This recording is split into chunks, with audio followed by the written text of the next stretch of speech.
ठाकरेंनी सुद्धा एक पोस्ट केलेली आहे आणि उत्तर पश्चिम मुंबईतील लोकसभेच्या निकालावरून टीका केली आहे। गद्दार उमेदवार आता लोकशाहीशी गद्दारी करत आहेत, तर निवडणूक आयोग सीसीटीव्ही फुटेज देण्यास नकार देत असल्याचं आदित्य ठाकरे यांनी म्हटलेलं आहे।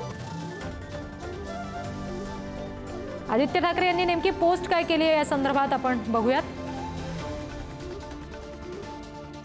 एकदा देशद्रोही, कायमचा देशद्रोही। उत्तर पश्चिम मुंबईतील मिंधे टोळीच्या उमेदवाराचं प्रकरण गंभीर बनलंय, कारण गद्दार उमेदवार आता लोकशाहीशी गद्दारी करत आहेत।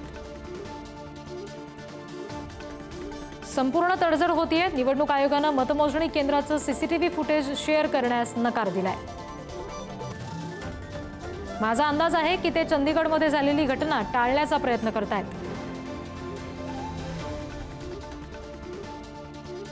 आम्ही नेहमी म्हणतो भाजप आणि मिंधे टोळीला आमची लोकशाही संपवायची आहे आणि घटना बदलायची आहे। हा गैरप्रकार त्यांच्या सततच्या प्रयत्नांचा एक भाग आहे। ही पोस्ट केलेली आहे आदित्य ठाकरे यांनी आणि टीका केलेली आहे। तर प्रतिनिधी विक्रांत शिंदे आपल्याशी जोडलेले आहेतच। विक्रांत, हे सीसीटीव्ही फुटेज द्यायला जर निवडणूक आयोग नकार देते तर त्याच्यासाठी कुठलं कारण दिलं गेलंय का?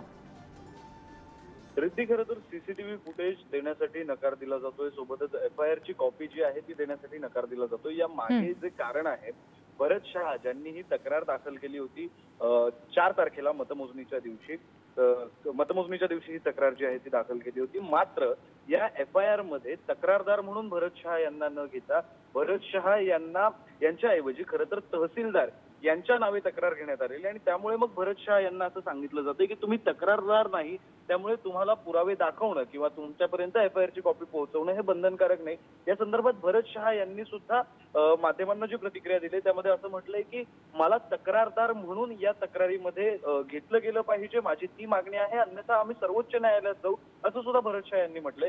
साधारणपणे हाच मुद्दा आदित्य ठाकरेंनी पुन्हा एकदा पुढे आणलेला आपल्याला पाहायला मिळतोय।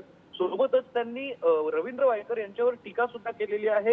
एकदा देशद्रोही, कायमचा देशद्रोही असं त्यांनी म्हटलेलं आहे। सोबतच आता लोकशाही सोबत तडजोड केली जाते असा गंभीर आरोप आदित्य ठाकरेंनी केला आहे रिद्धी। आणि या गंभीर आरोपाला आता काही उत्तर दिलं जात आहे का हे सुद्धा पाहावं लागेल। विक्रांत, धन्यवाद दिलेल्या माहितीसाठी।